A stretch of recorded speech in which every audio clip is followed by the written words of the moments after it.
Okay, a few more examples of relations and their domains and ranges. So relation 2, I've just had 3 points. Remember, it's a set of ordered pairs. So since we're using real numbers, ordered pairs of real numbers, they're points in the real plane. So it's a set of points. And this is the set of points. These are not intervals, these are points. 1, 2, 2, 1, and 1, 5. The domain is going to be the set of all first coordinates. 1, 2, and when you're listing numbers, you don't count the same number twice. So it's just going to be 1 and 2. That's the domain. Right? Because we got a 1, we got a 2, and we got another 1. So it's just 1, 2. Curly brackets, because this isn't ordered or anything. We don't care what order they're in. Right? The range, yeah.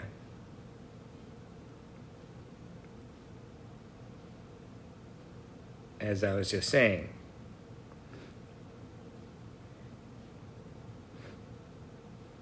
Right? Okay, that's just reiterating so you have that in your notes. Range of R2, second coordinates, it's going to be what? We got 2, 1, and 5.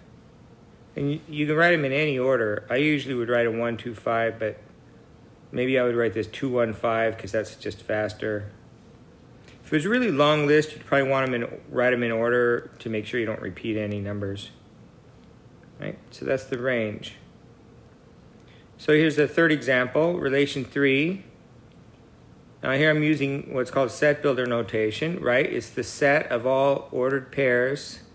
The set of all ordered pairs. Sorry, this pointer's a little weird.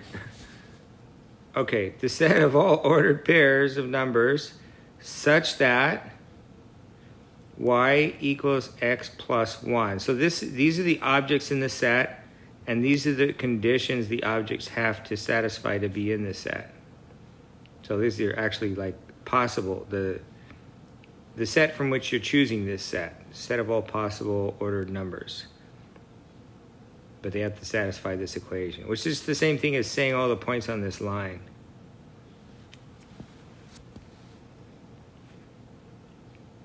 So I graphed it. That's just a fancy way of saying, usually we write shorthand, we just write y equals x plus 1 instead of writing all this stuff out, right? But that's set builder notation. You have to get used to that. So no dots on the end mean that there's really no endpoints, and the line continues forever in both directions. Hawks tends to put arrows on it. It's a bit high school, but it's okay. Nothing wrong with it. But if I don't put a dot on the end, it usually means that it continues. Okay. The domain of R3. Well, you look at what can x be? Well, x could be here. X could be here. Remember, this keeps going, so x could be over here. So x could be anything, right? So it's all real numbers, or minus infinity to infinity, or black bold R, which all mean the same thing. And the range, so I graphed that on there. I graphed it on the x-axis, what the domain is. The range is also all real numbers. So you're going, there's a point on the graph with this y-coordinate. There's a point on the graph with this y-coordinate. There's a point on the graph with this y-coordinate. You can just keep going up forever and down forever, right? So it's always remember, read these intervals left to right. These are intervals, not points. Left to right or up or down. Left to right up, or down to up. Down to up. Negative side to positive side. You should never have a negative number to the right of a positive number in an interval. Ordered pairs of numbers, yeah, but not intervals. So I graph it's actually the embedding of if we stick the range inside of our plane, that's where it would be. Okay, one more example. R4 is a set of all x, y such that x squared plus y squared equals 1. You don't have to know this at this point, but that's actually a circle with center at the origin with radius 1. So maybe I give you the picture on this one.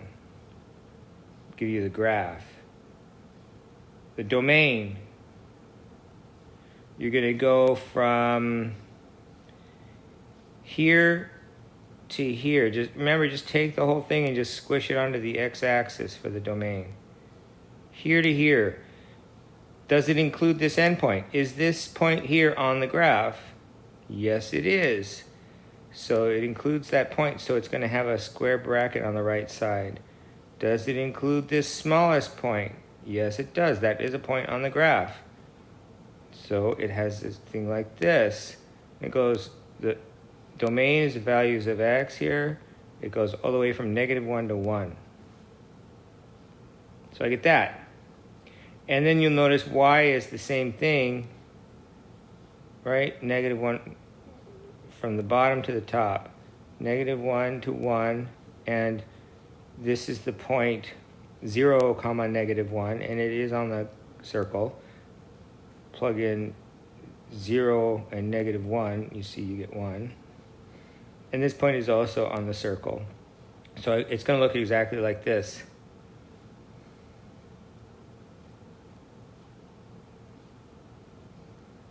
Right? And I graphed it on there for you. You can do this if it helps you. Just graph them right on the axes. It's not really these points, because like these points are, the range is the y coordinates of these points. The x coordinate's just 0, right? These are all 0, comma, some number. And these are just the some number. But you can represent it this way and pretend that it's inside there.